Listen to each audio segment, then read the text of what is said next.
Booze and boards, boards and booze. Bad guys at large, it's bad news. No beer this time, so we won't lose. We found their lair, they'll pay their dues. The town is saved, so now we booze. Booze and boards, boards and booze. With Mickey and Jeb. I don't have anything stupid to say. Okay. You're not home alone? No. Ah! Oh, ouch. Okay, That's so not that good. the I'm game cutting is Not Alone. We got too much glare on this now. Can you see it? I can. Yeah, I think you can see it. I see the eyes. See, we're experimenting with light. Yep. Anyways, this is... Somebody's gonna comment. They're gonna be like, "I see Jeb too well. Turn the lights off." So we have Not Alone. It is a stronghold game. It is 30 to 45 minutes, 2 to 7 players, ages 10 and up. And I had this was nowhere on my radar before I played it. So Ghislaine Mason is the designer, and artwork by Sebastian Cabu, if I said that right, Cabu, and it's a combination with Greek Attitude Games and Stronghold Games. So, and it also has a Dice Tower seal of approval game, and this is a one versus many game. And before you turn it off, if you don't like one versus many, because honestly, it's not one of Jeb and I's favorite thing, because unless you have a dedicated group of people, usually the one versus many means the same person who knows how to play the game has to be the one every single time. Right. Not the case with this, and you'll see when when we go over the game, and if you watch some gameplay. I will say after the very first time we played, we literally right then switched. Gary showed us, he played the one. The very next game, I played the one versus the many. So if you don't usually like that kind of stuff, watch the rest of this, see if this might be something that you would like. But basically, I believe you're on what are you?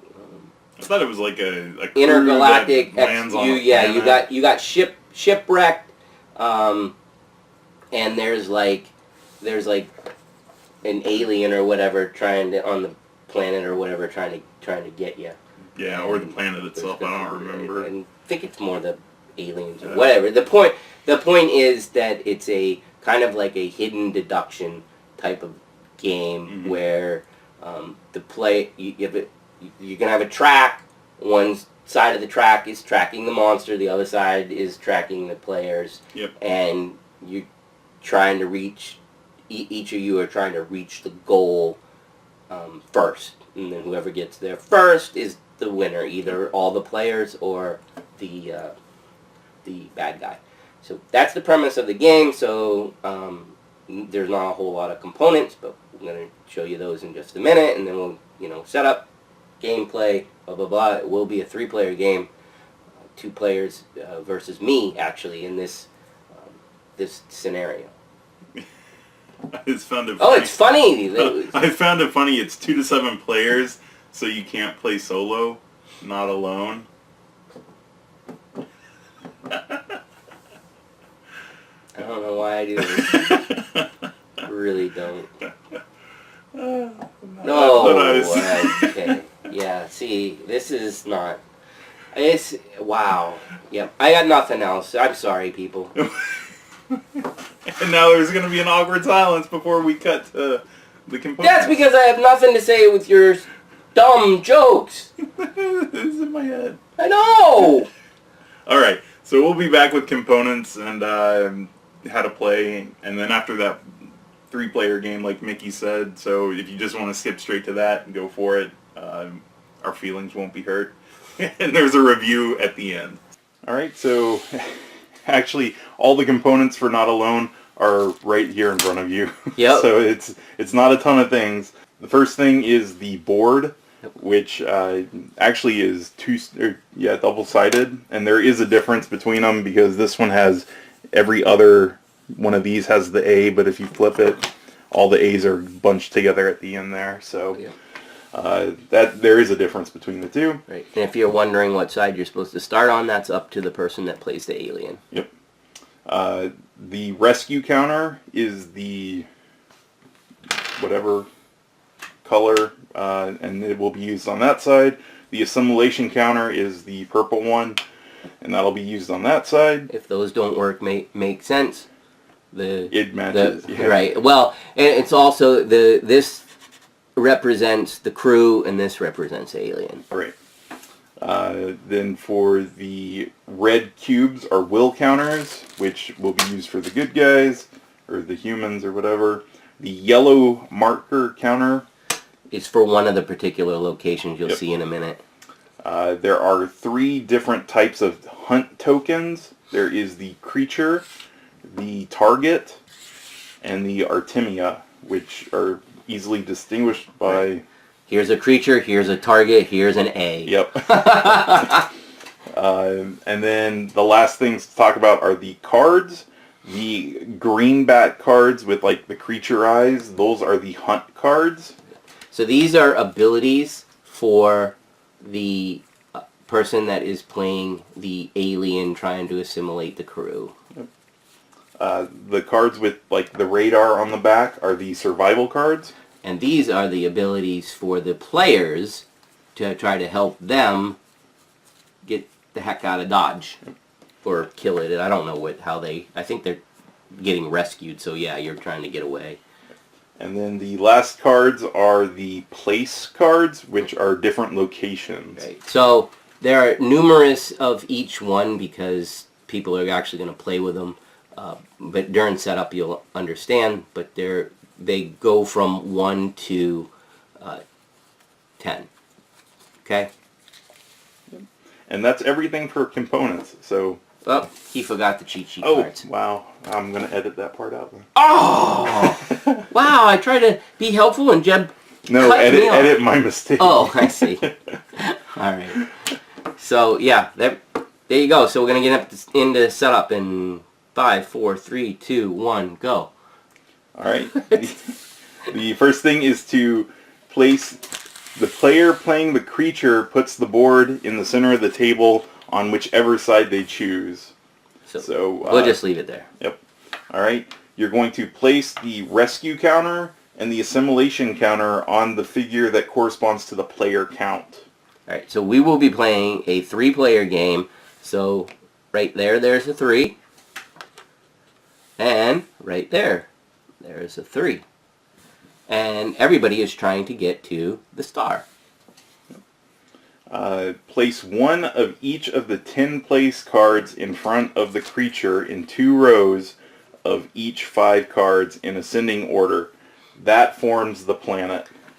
The book actually notes at this point that place cards that share a horizontal or vertical border are considered adjacent. Right. And that actually matters. This is very important. So you do need to set this game up like this. Yep. This is the position that everything is. If it doesn't make sense what Jeb just said is this is adjacent to this and it's adjacent to this. No diagonals.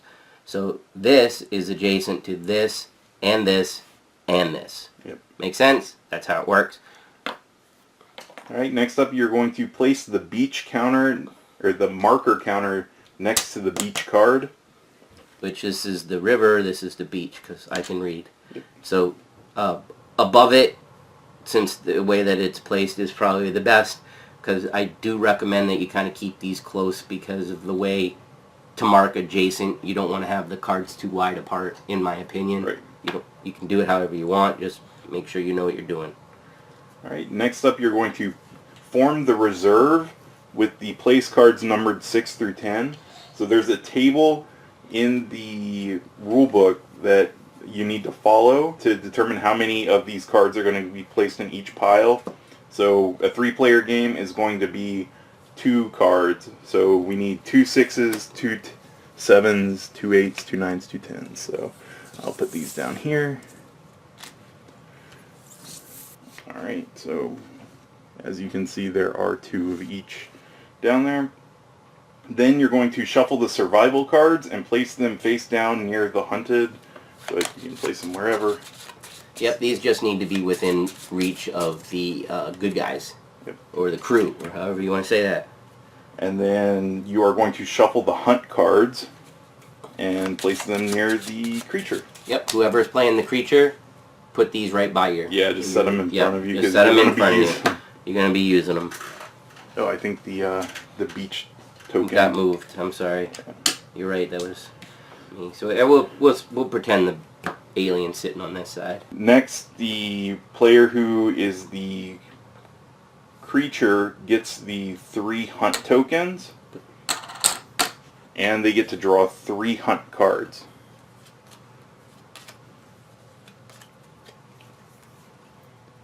These are secret. Only I know what they do. They all have abilities, so make sure you understand them. And then, lastly, each player is going to take 3 will counters. Alright, so we are going to be playing a 3-player game, so we would have 6 of these out. Jeb's going to get 3. Gary will be joining us, and he will get 3. So they will put those in their play area.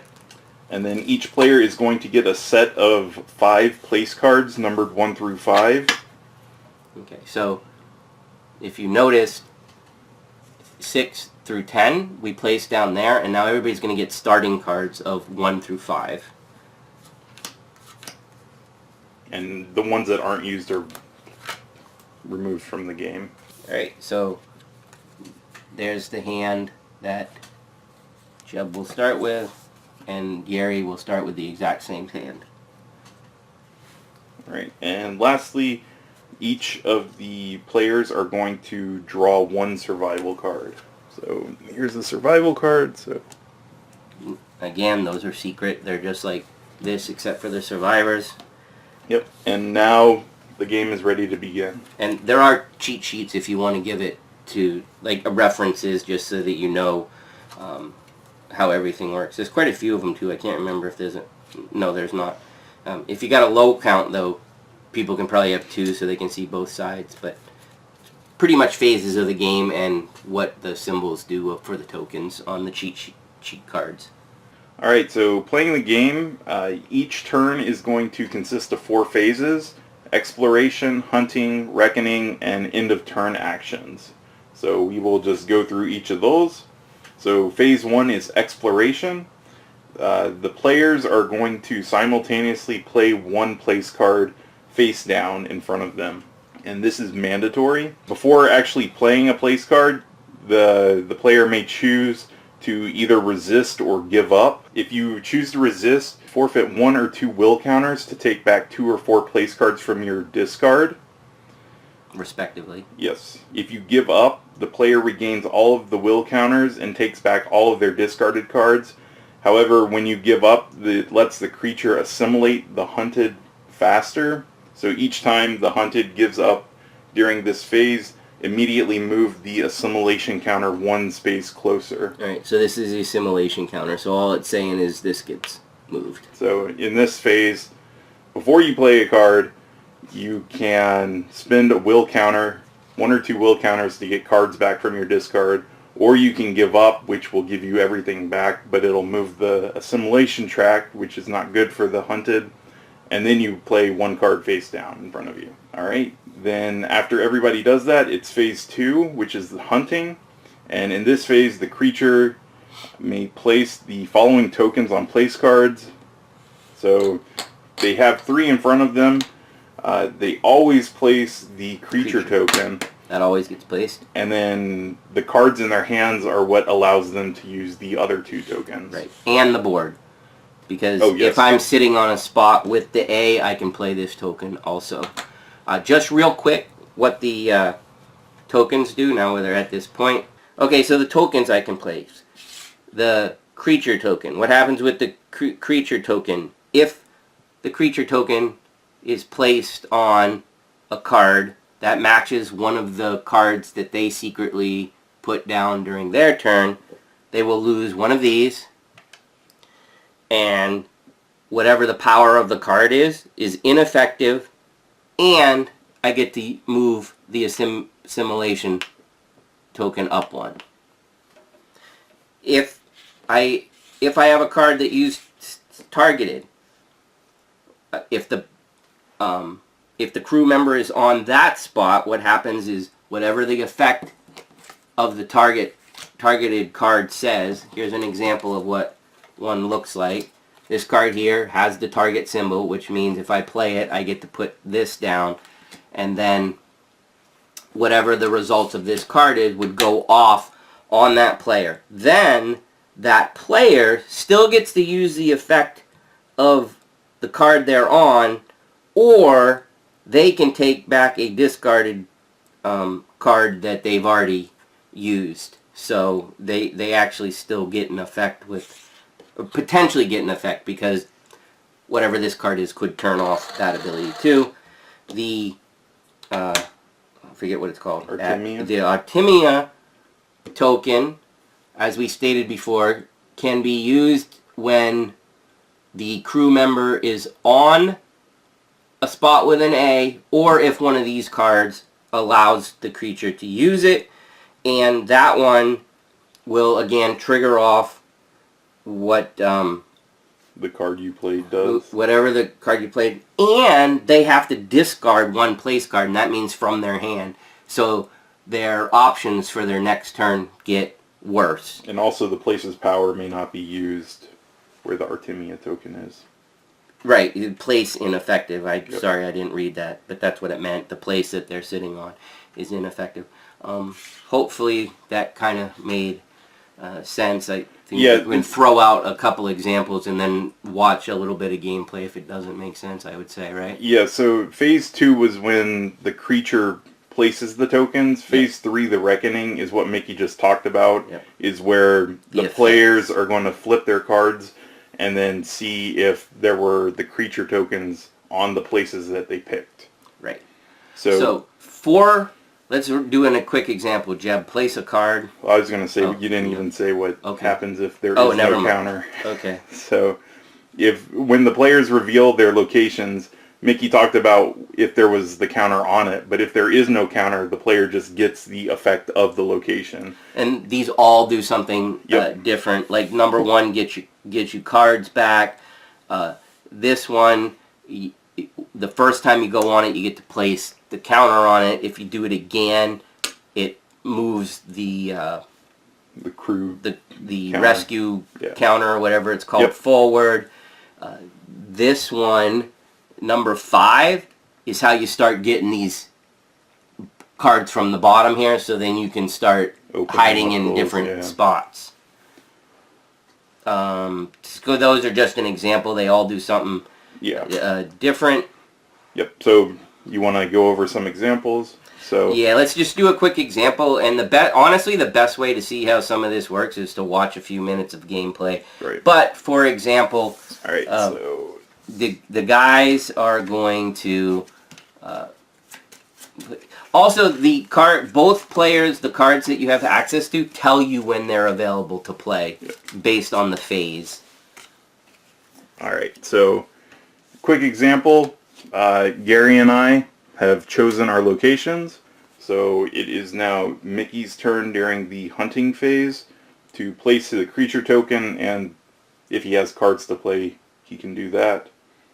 One thing to note is that these cards that the players have, they can only play one on their turn. So there is a way to get more of them through one of the locations, but you can only play one per turn. Right. I always get to refresh to 3 cards. So that's a pretty big difference. We haven't gotten to that phase yet. Oh, sorry. That's fine. You can cut it out.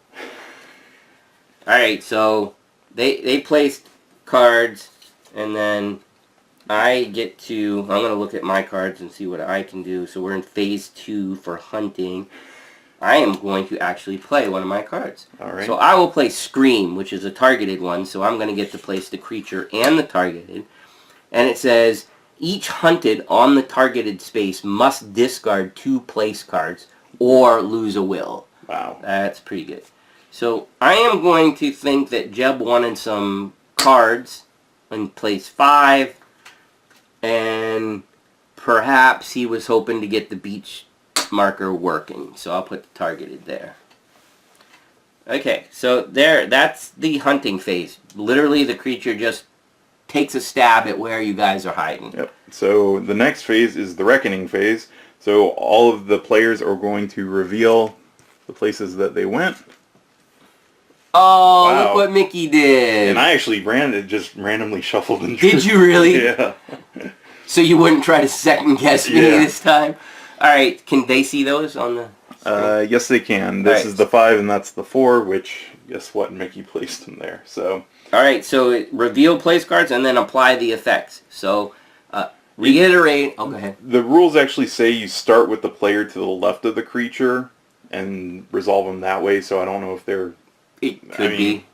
I don't remember how much of a difference it makes. It Right, honestly I mean- could, though. Maybe for wind conditions or something. Yeah. So, in this case, we're just going to say this is to the left of me and this is the next one in order. So, look at the 4. See what's on there. It's the targeted one. So, look at the card. Each hunted on it, there's only one. So, whoever was playing the 4, either they have to discard 2 cards from their hand, or they have to lose one of these. That's how it works. So I'll lose 1. Now, it's important to note that if they choose to discard, their discard pile remains face up so that the creature can see all the cards that they've played. So yeah, they can narrow down where that guy might be hiding until they take cards back, which is a pretty important feature for the alien. And another thing to note is when this person loses a will, it does not move that track. That's a secondary effect that caused him to lose the will. It's only when the creature token hits somebody is when that track moves forward, or when a player loses all 3 of their will counters, then it moves 1. Because they're forced to give up. Yeah. Right. Okay, so Mickey did this player who the number 4 got caught by the target one. now the player can use the place's power. Yep. Or take back 1 place card of his choice. So I will use so this person will use the beach. So the beach's ability is to put that counter on it. And that's it for that player. Then so we move on to the next one. They played a 5, but look at the 5. The creature's there. Alright, so I lose a will, and... That is ineffective. They do not get the power of it. Yep. And you get to move the assimilation token. Yep, so that's 1 step closer for the bad guy to win. Right. Important to note, if there had been in a multiplayer game, if multiple people had chosen the 5, that still only moves once. Right. Okay. Regardless of how many people were caught by it. And then, since that's everything for that phase, we will go to phase 4, the end of turn actions. And what happens here is all of the hunted discard the place cards that they play. So these are going to each player's respective discard piles. And then the creature takes back its hunt tokens and draws back up to 3 cards. So I do this, and I take a card. Yep. After the creature takes back its tokens and draws up to 3 cards, you will move the rescue counter 1 space forward and then begin at phase 1 exploration. So that will move 1 at the end of every round. Unless there's something that says it can't. Right. Which there are cards that say that it can't. And I don't remember if I worded it incorrectly. Just to be clear, when Jeb said if you lose all the cubes, this thing gets to move up, and then I said like giving up. That isn't giving up. It's just it has the same effect. Right. I just wanted to be clear that that's not giving up. That's like I got you. Yeah. But that's an aside. I just wanted to be clear that they're separate things. So that's basically how the creature can almost get a double movement on a turn if they can do the willpower and find a spot. And then there's numerous cards that can do bad things. And end of game is the creature wins if its assimilation counter reaches the victory space first, and the hunted win if the rescue counter reaches it first. You keep going back and forth doing that until, like Jeb said, somebody gets to the star, and it gets pretty crazy. So to wrap this up, that's about, like, mechanically, that's the entire game. Just to point out, couple other things, like we're not going to read every single ability. Know that, they're pretty self-explanatory when you do it. However, if you are playing the alien, maybe perhaps even one of those cards, I don't remember. But if something refers to adjacent, and we went over this a little bit before, like if I place a token in adjacent spots, if I go like this, that's why we said keep the cards together. Yeah, because sometimes cards will like cover double locations, Right. and if they're adjacent or whatever. If they're adjacent, if yeah. that's the case, Mickey right now is targeting 7 and 8. Yep. Or if I did this, now I'm targeting 8 and 3. But then there's also cards that if Mickey put the target on 8, it might refer to cards if a player's in an adjacent area to that. Now So- it's this, and this. Right. So just keep that in mind that adjacent is kind of Yeah, a thing. it's dependent on how it's worded in whatever you're doing. It might be place it on 2 adjacent cards, or it might be place it on a card and it affects something adjacent. Just know that, again, reiterating what adjacent means in the game. And if you want to see how a lot of this works, or if something didn't make sense, watch a little bit of the gameplay. I know we say it all the time. It's a pretty simple game that has a lot of interaction and intensity to it. And you'll see that if you watch a little bit. But anyways, so we'll be back with a 3-player game in a minute, and then after that we'll do the review of Not Alone.